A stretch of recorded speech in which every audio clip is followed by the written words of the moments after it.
ನೋಡಿ ಸರ್, ಇಲ್ಲಿ ಬಹಳ ಸ್ಪಷ್ಟವಾಗಿ ಹೇಳ್ತೀನಿ, ವಿಕಸಿತ ಭಾರತದ ನಾನು ಆಗ್ಲೇ ಅನೇಕ ಉದಾಹರಣೆಯನ್ನು ಕೊಟ್ಟೆ. ಗಾಂಧಿ ಅವರನ್ನು ಅತ್ಯಂತ ಗೌರವಯುತವಾಗಿ ನಡ್ಸ್ಕೊಂಡಿರ್ತಕ್ಕಂಥದ್ದು ಭಾರತೀಯ ಜನತಾ ಪಾರ್ಟಿ. ಕಾಂಗ್ರೆಸ್ ಅವರು ಬರೀ ಲಿಪ್ ಸರ್ವಿಸ್ ಮಾಡ್ಕೊಂಡ್ ಬಂದಿದ್ದಾರೆ ಅಷ್ಟೇ ಬಿಟ್ರೆ ನಿಜವಾಗ್ಲೂ ಗಾಂಧಿ ಅವರ ಆದರ್ಶವನ್ನ, ಸೇವಾ ಚಟುವಟಿಕೆಯನ್ನ ಅಸ್ತಿತ್ವಕ್ಕೆ ತಂದಿದ್ದೀವಿ ನಾವು. ಕೋಟ್ಯಾಂತರ ಜನಕ್ಕೆ ತಳಮಟ್ಟದಲ್ಲಿ ಗ್ರಾಮಗಳಲ್ಲಿ ತಲುಪ್ತಾ ಇದೆ ಯೋಜನೆಗಳು ಗಾಂಧಿ ಅವರ ಆದರ್ಶ ಮೇಲೆ ಬಂದಿರತಕ್ಕಂಥದ್ದು.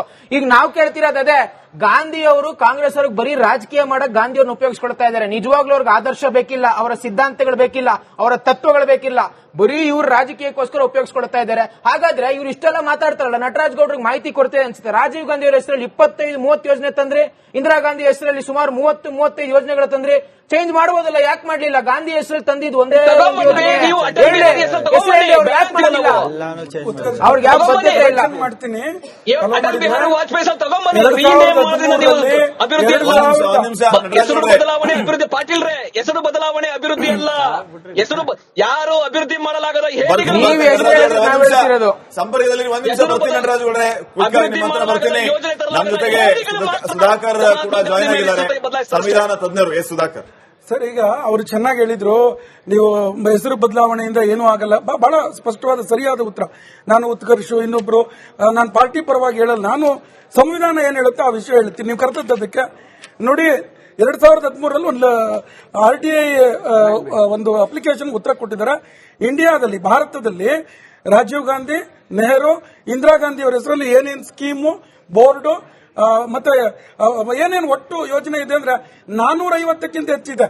450ಕ್ಕಿಂತ ಹೆಚ್ಚು ಯೋಜನೆಗಳನ್ನ, ಇದೇನಿದು, ಇದು ರಾಜಪ್ರಭುತ್ವನ ಇದು ಆರಂಭದಲ್ಲಿ ಹಾಕಿದ್ರು, ಬದಲಾವಣೆ ಆಗ್ಬಹುದು, ಏನು ತಪ್ಪಿಲ್ಲ. ನಾನೇನ್ ನೋಡ್ತೀನಿ, ಕಾನ್ಸ್ಟಿಟ್ಯೂಷನ್ ಪ್ರಾವಿಷನ್ ಇದೆಯಾ? ಈಗ ಉದಾಹರಣೆಗೆ ರಾಷ್ಟ್ರದಲ್ಲಿ NEP ಮಾಡಿದ್ರು 1986 ನಂತರ ಇಡೀ ರಾಷ್ಟ್ರಕ್ಕೆ ಅನ್ವಯವಾಗುವಂತ ರಾಷ್ಟ್ರೀಯ ಶಿಕ್ಷಣ ನೀತಿ ಮಾಡಿದ್ರು. ಈಗ ರಾಜ್ಯ ಅದನ್ನ SEP ಮಾಡಿಲ್ವಾ? ವಿದ್ಯಾರ್ಥಿಗಳ ಗೊಂದಲ ಆಗಿದೆ. ಮಹಾತ್ಮ ಗಾಂಧಿ ಅವರು ಸ್ಟೇಟ್ ನ ಏನು ಪರ್ಫಾರ್ಮೆನ್ಸ್ ಅನ್ನ ಅಥವಾ ಸ್ಟೇಟ್ ಅನ್ನು ಒಪ್ಪಲೇ ಇಲ್ಲ. ಅವ್ರು ಬಹಳ ಸ್ಪಷ್ಟವಾಗಿ ಹೇಳ್ತಾರೆ, ನೀವು ರಾಜ್ಯದ ಕಾರಣಕ್ಕಾಗಿ ಈ ರೀತಿ ವ್ಯಕ್ತಿಗಳನ್ನ ನೀವು ಡಾಮಿನೇಟ್ ಮಾಡದೇ ಇರುವಂತ ಅಥವಾ ವ್ಯಕ್ತಿಗಳ ಹಕ್ಕುಗಳು ಕಿತ್ಕೊಳ್ಬೇಡಿ ಅಂತ ಹೇಳ್ತಾರೆ.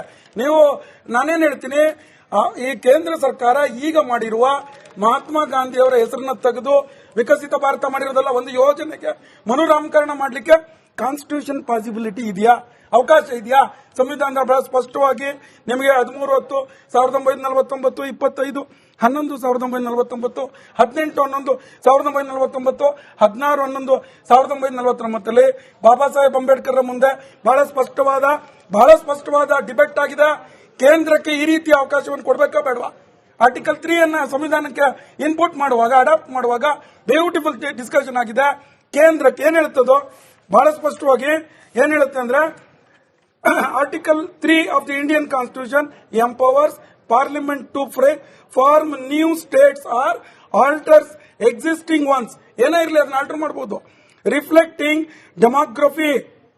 ಡೆಮೋಗ್ರಫಿ ಕೂಡ ಚೇಂಜ್ ಮಾಡಬಹುದು. Shifts and regional aspirants also. ನೀವು ಈ ದೇಶದ ಒಳಗೆ ಕೇಂದ್ರ ಸರ್ಕಾರ ಯಾವುದೇ ಹೆಸರು ಅಥವಾ ಯಾವುದೇ ರಾಜ್ಯದ ಗಡಿ, ಹೊಸ ರಾಜ್ಯದ ಸೃಷ್ಟಿ ಎಲ್ಲವನ್ನೂ ಮಾಡಬಹುದು. ನಾನು ಹೇಳೋದು, ಮಹಾತ್ಮ ಗಾಂಧಿ ಇದು ಇಟ್ಸ್ ಎ ಪೊಲಿಟಿಕಲ್ ಮೋಟೋ ಆಗಿದ್ರೆ ತಪ್ಪು.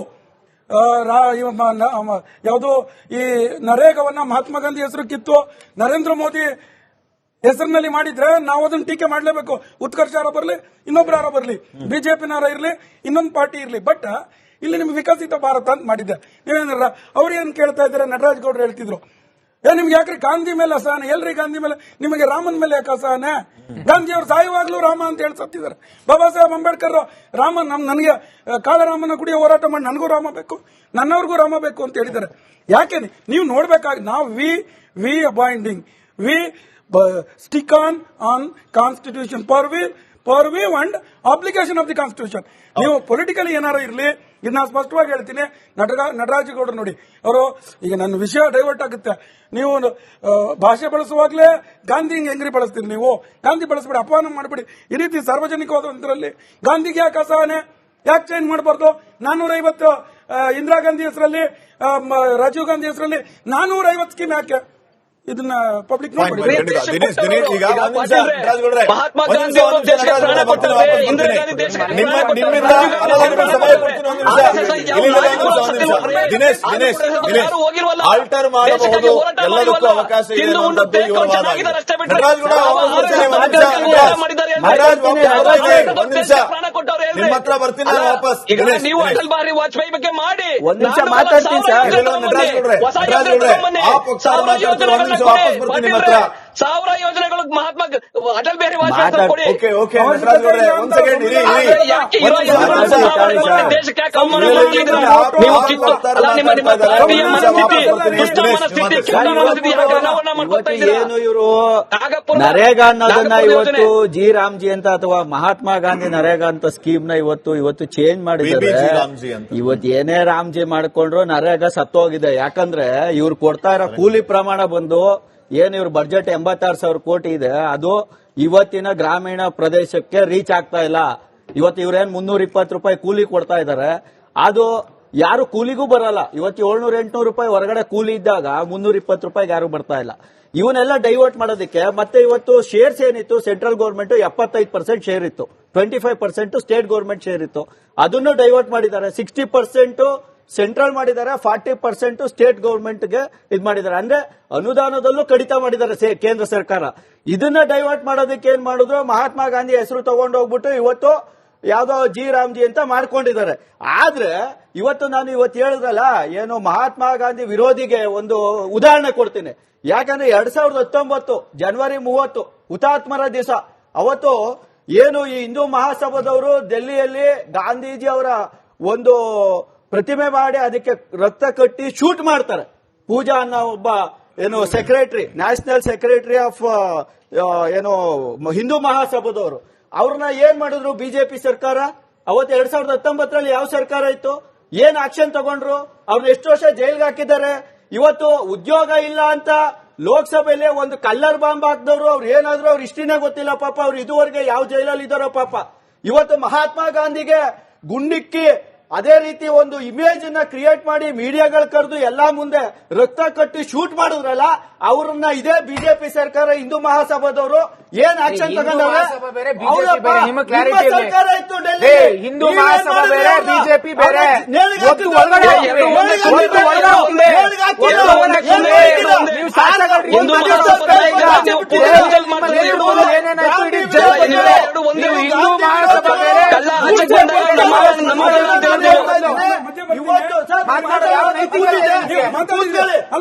ನೀವು ಸುಳ್ಳು ಹೇಳಿದ್ರೆ ಕೇಳಕ್ಕಾಗಲ್ಲ.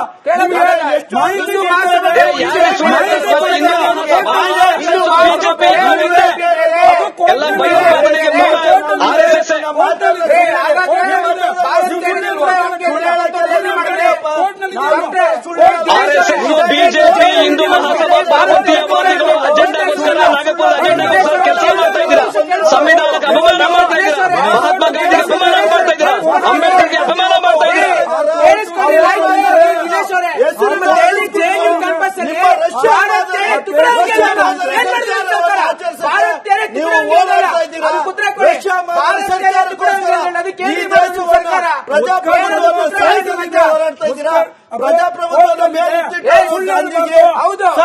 ಸುಳ್ಳು ಹೇಳ್ಬೇಡಿ.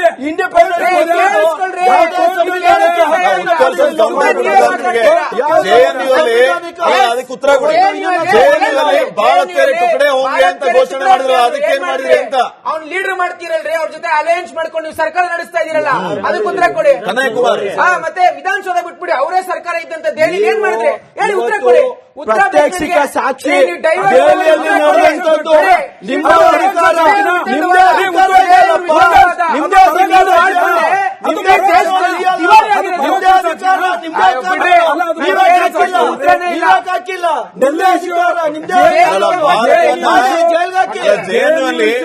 ಜೆಎನ್ಯುಯಲ್ಲಿ ಭಾರತವನ್ನ ವಿಭಜಿಸುವ ಮಾತುಗಳನ್ನ ಆಡಿದವರ ಜೊತೆಗೆ ಸೇರ್ಕೊಂಡು ನೀವು ಸರ್ಕಾರ ಮಾಡ್ತಿರಲ್ಲ, ನೀವು ಕೂಡ ಸಂದೇಶ ಏನು ಅಂತ ಅವರ ಪ್ರಶ್ನೆ.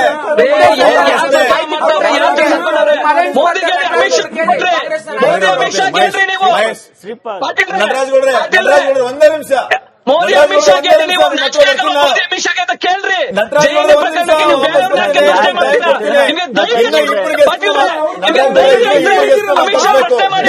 ಕೇಂದ್ರ ಪ್ರಶ್ನೆ ಮಾಡಿ ನೀವು. ನಟರಾಜ್ ಗೌಡ್ರೆ ನಿಮ್ಮ ಹತ್ರ ಬರ್ತೀನಿ. ಒಂದೇ ನಿಮಿಷ ವಾಪಸ್